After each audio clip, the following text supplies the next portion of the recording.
Once again we are back to the class. In this session we are going to see the economic environment of India at the time of independence, maybe a bit before the time of independence, and the economic environment post independence, and what is the condition at present.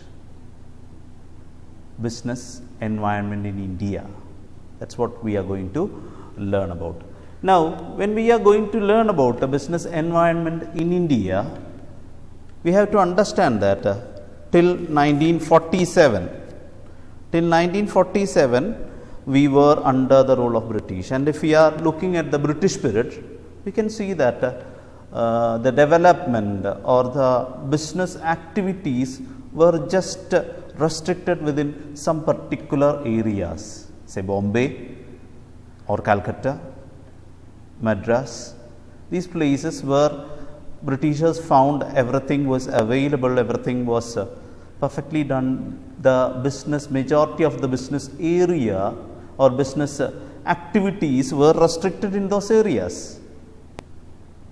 And what happened was that when these places developed, the rest of India was not that developed compared to that, or certain areas of India were underdeveloped. And after independence, what happened was that, or if we are looking at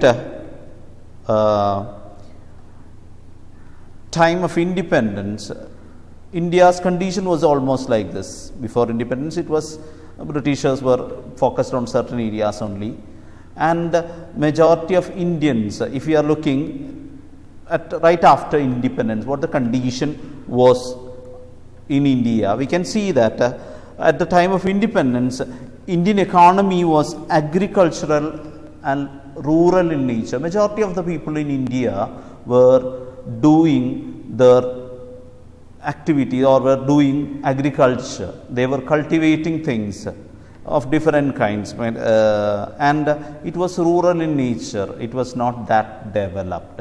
So that was one thing. After independence, the condition of India was agricultural. Around 70% of them were employed in agriculture, or around a majority portion of the people in India were focused on their activity of earning something from agriculture.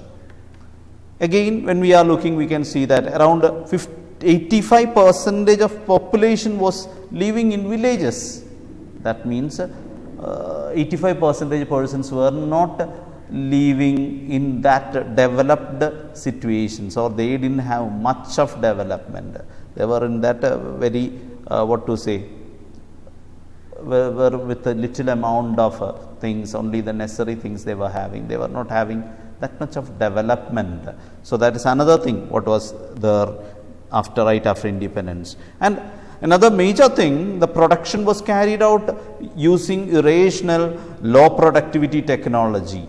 Many things they were using different technologies which were not that appreciable in nature.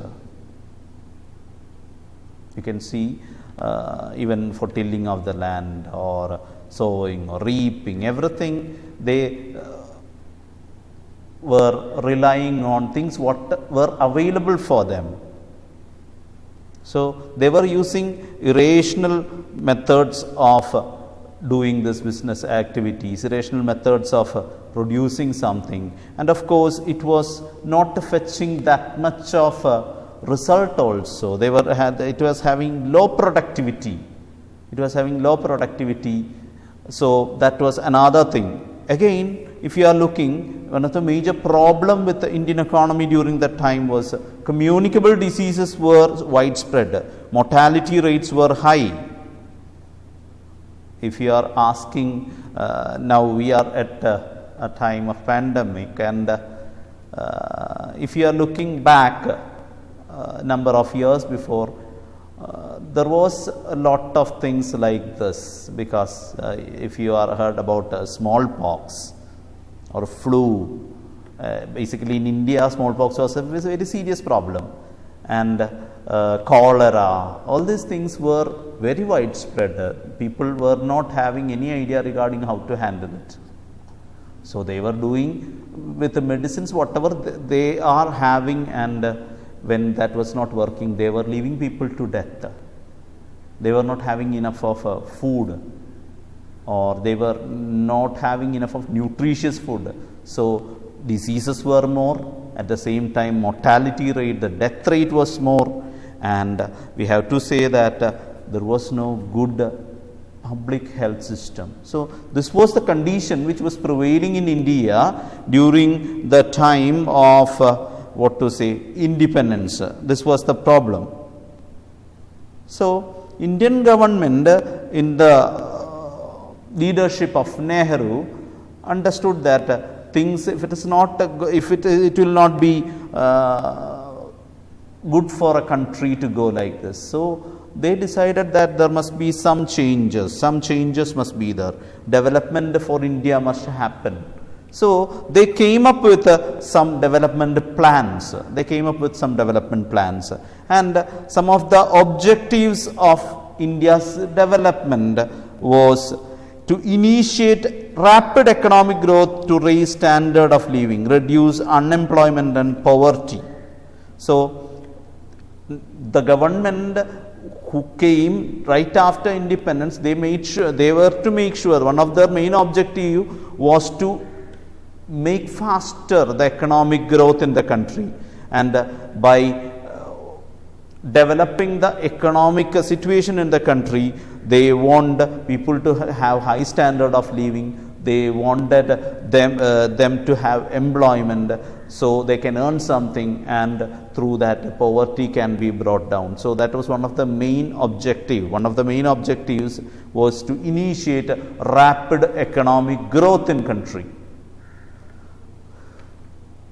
Another thing the government was trying was that to become self-reliant and set up a strong industrial base.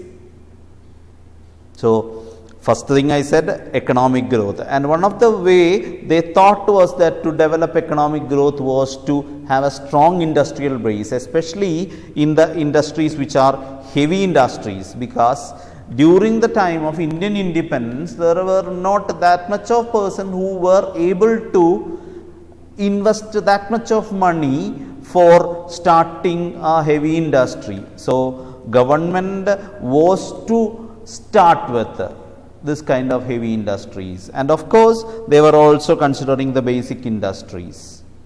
Again, third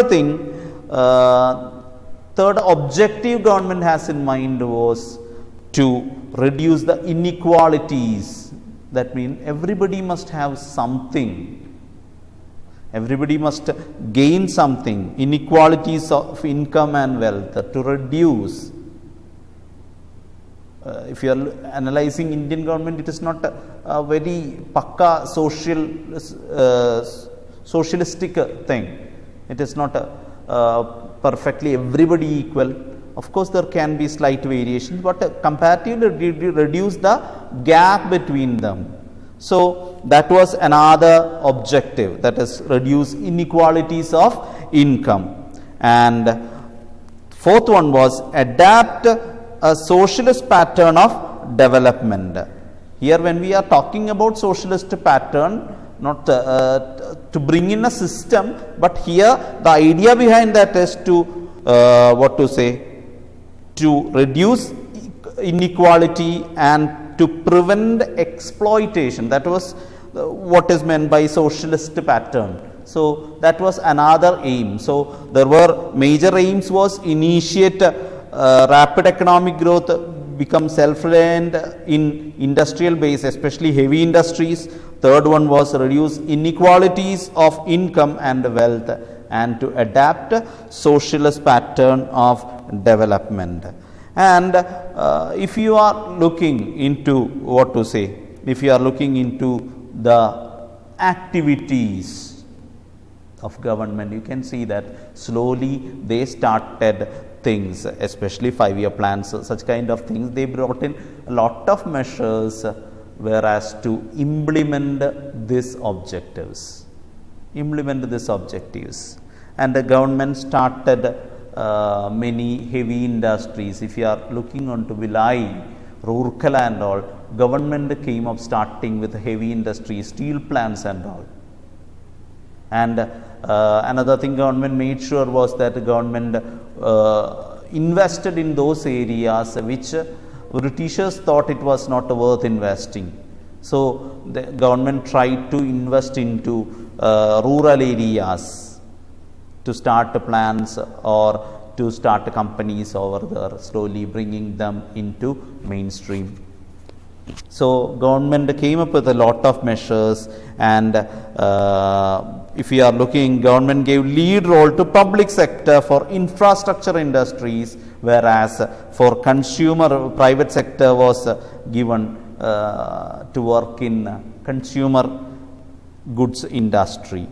So basically this kind of major industries or basic industries were in the hands of government, or government made sure that they were handling those things, and those consumer items which consumers are in daily need of, that was given to private persons, because that didn't require a lot of money to be invested. So government allowed them to come into that area, but the majority of the areas, main areas, were in the hands of government, and government was trying to achieve the objectives which they have decided after independence of developing India into a different condition. And government was giving protection to Indians.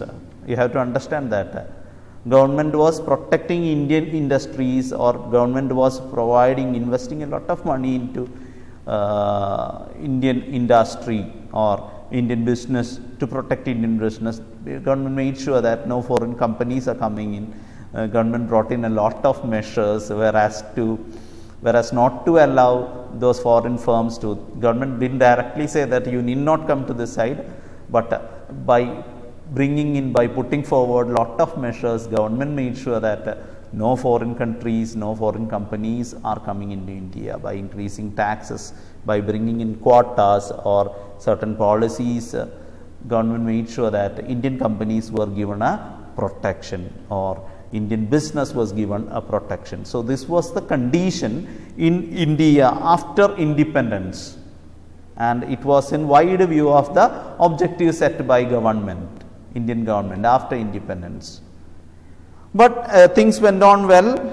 Indian companies found it very okay, and what happened was that in 1991, till 1990 everything was fine.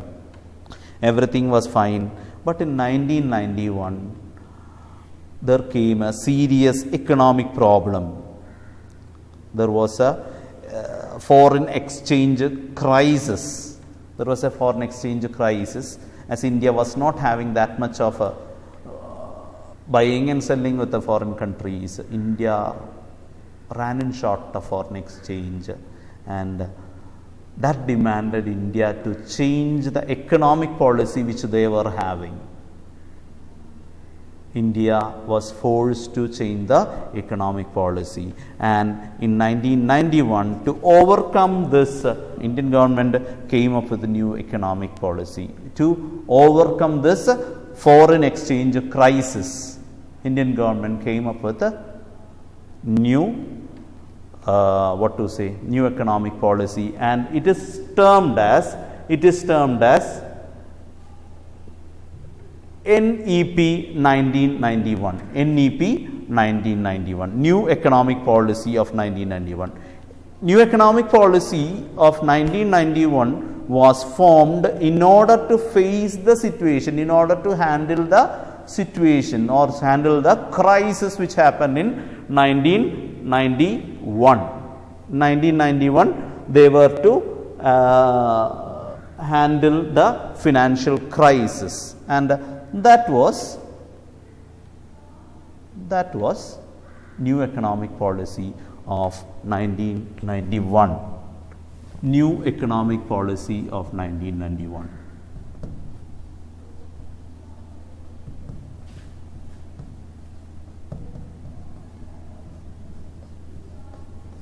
new economic policy of 1991.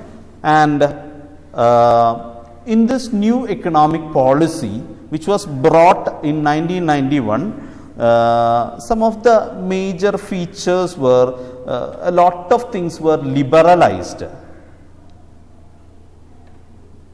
Private parties were allowed to come in, and of course we started integrating our economy with a foreign economy.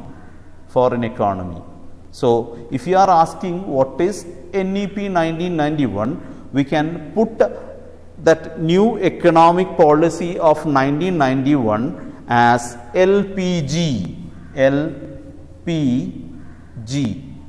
that is liberalization,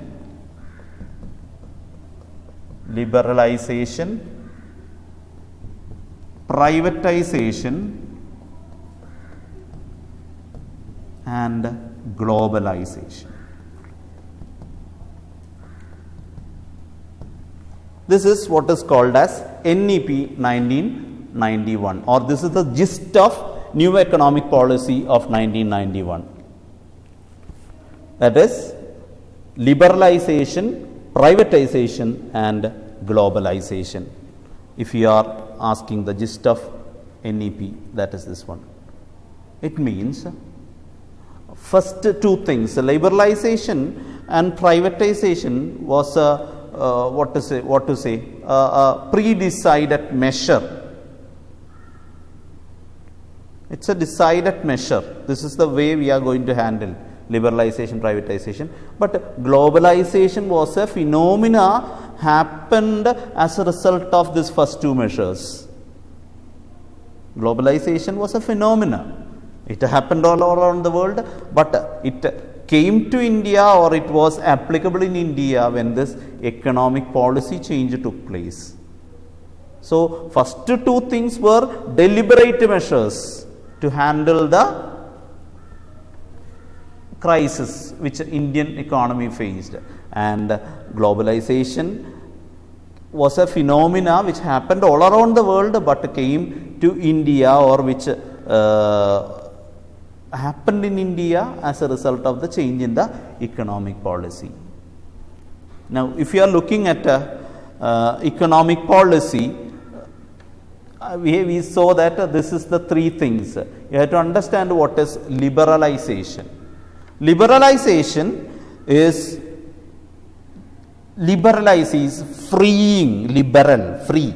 freeing Indian business from unnecessary controls, freedom from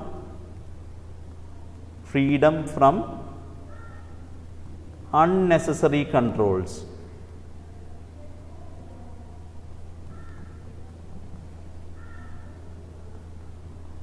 Unnecessary controls and restrictions.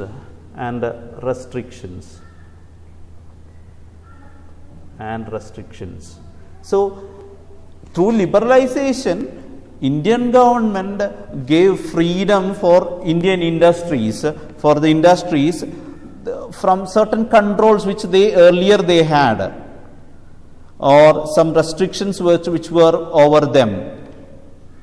I said in order to avoid foreign companies or foreign countries to enter into business, or to avoid competition from foreign countries or companies, Indian government put in certain licensing agreements.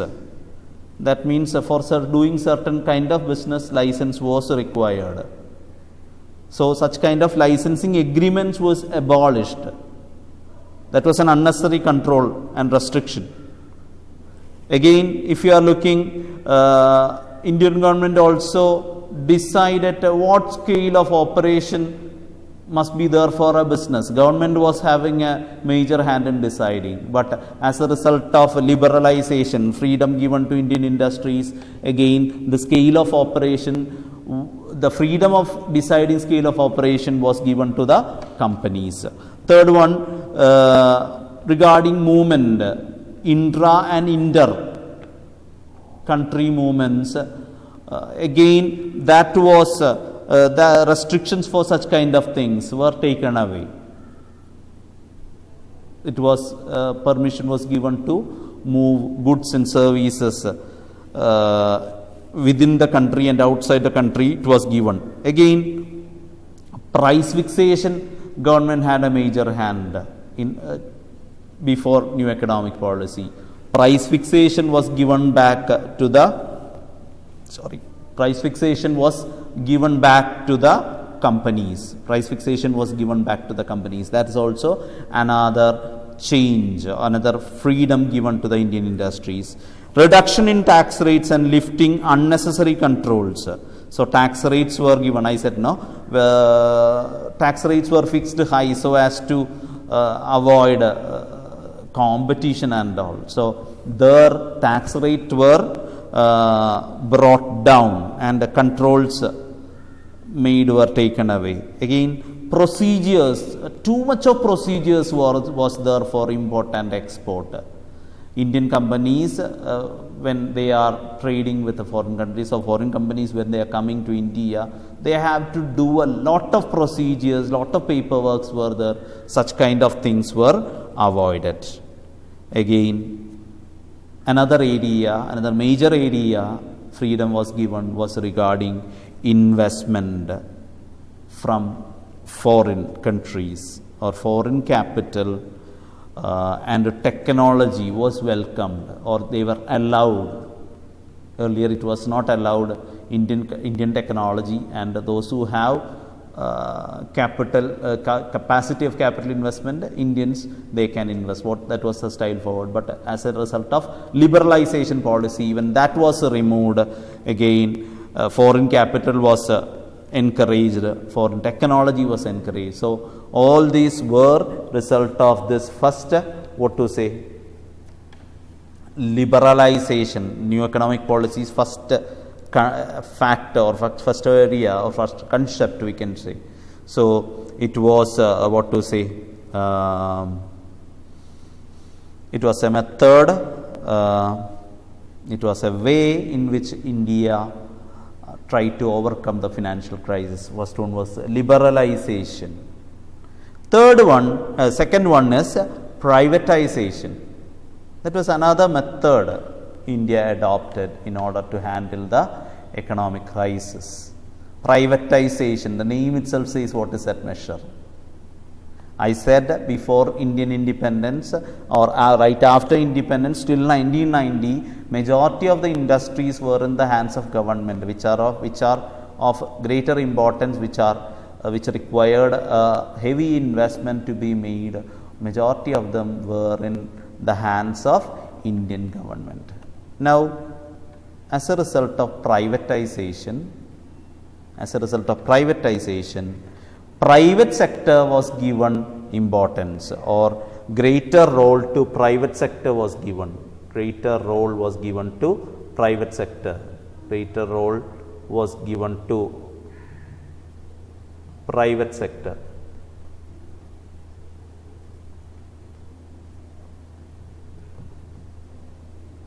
And what was that greater role? Government disinvested, or government allowed private sector firms, enterprises, were allowed to be purchased. Shares, the stake in private sectors were allowed to be purchased by the stake in public sector. Stake in or shares or the ownership of public sector was transferred by purchase of shares and all. They were allowed to be purchased by private sector. Public sector, some of the areas, or simple words we can say, dilution in the ownership of public sector was allowed. That is why we said private sector was given more role, or it was through disinvestment.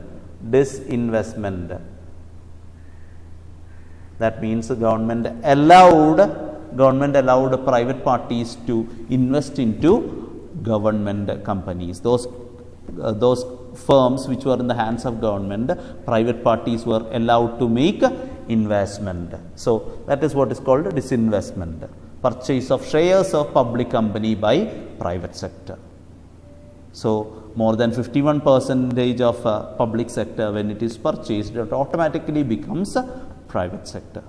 So disinvestment, privatization, private parties were given more power in some of the, not every area, some of the areas private parties were allowed to invest, and ownership slowly changed on to private sector.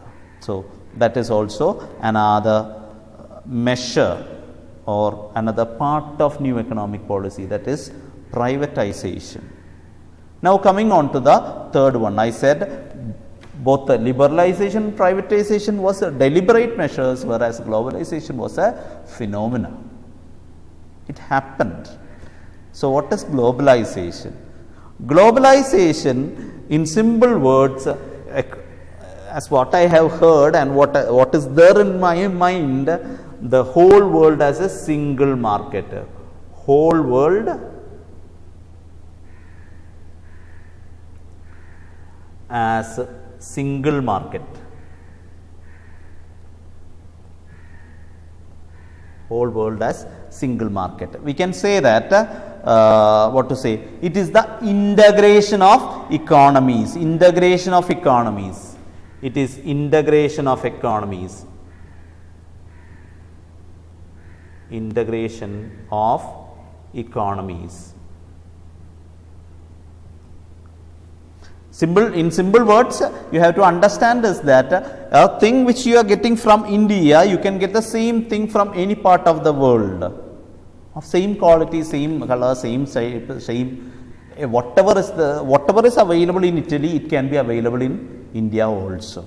So whole world is considered as a single market. Something which is produced in India is not only available in India, it can be available at any part of the world. The whole world you can get it. Any part of the world you can get it. So it is integration of various economies. And what to say? Globalization made sure that there is interaction between different countries and interdependence. What I am good at, I will produce that and I will sell it to the rest of the world. What another country is strong at, they will produce it and share or sell it to the countries which they are not strong at. So this is the way, this is the concept, because we cannot say that all the countries are equally brilliant in everything. So those countries which are strong in certain goods, certain services, they will produce it and they will sell it to the countries which didn't have that resource or that particular good or particular service. So that is integration, or it resulted in interaction and interdependence. There was a connection created between different countries. I was forced to depend to another country for something which I am not having. So globalization, the whole world is considered as a single umbrella, and under that umbrella you can get anything, whatever. So a single market was being what to say, it was a single, the whole world was considered as a single market. So that is what is called as globalization, and that is what is the new economic policy, that is the economic environment at present what we are seeing now. So I was just talking about the economic environment of India pre-independence, post-independence and at present. And I was talking about the new economic policy which came to India, which led to a sudden change in the economic areas, or the way which we are doing business. That was what we are seeing in liberalization, privatization, globalization, which is the gist of new economic policy in India. Hope you have understood.